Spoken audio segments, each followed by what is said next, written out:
This morning we're here with Dr. Kenneth Iserson, author of the 8th edition of Getting into a Residency, a guide for medical students, to get a brief overview of how international medical graduates can apply for U.S. residency programs. Dr. Iserson, can you tell us who is considered an international medical graduate, or IMG? Jen, international medical graduates, or IMGs, are physicians who graduated from medical schools outside the United States and Canada.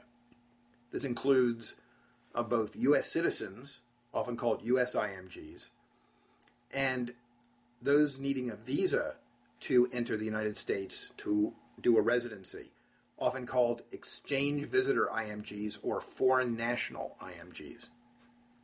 Dr. Iserson, what types of specialties do IMGs practice in the United States? International medical graduates primarily have medically rather than surgically oriented specialties. These include 33% of those practicing in the United States currently practicing internal medicine. 13% are in general practice or family practice, 11% pediatrics, 7% psychiatry, and 6% anesthesia.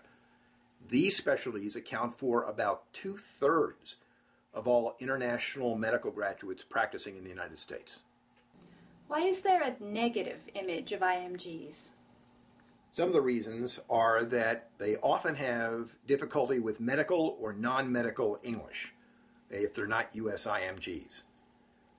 They may have had a different type of medical education that doesn't include the names of drugs used in the United States or even some of the medical equipment that's used in the United States.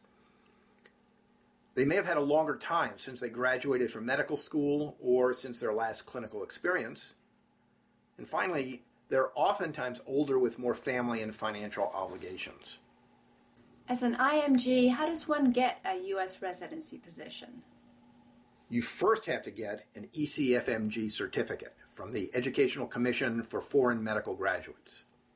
If you're not a U.S. citizen, you need to get a J-1 or H-1B visa to allow you to train in the United States. And then you go through the same application steps as a U.S. residency applicant. Are there states that take more IMGs than others? Yes. About half of all IMGs train and work in New York, California, Florida, Texas, New Jersey, and Illinois. Dr. Iserson, what do IMGs need to know about ECFMG certificates and U.S. medical licensure? Yes, Jen, I'm glad you brought that up. We'll talk about that a bit more in part 2 of the International Medical Graduate.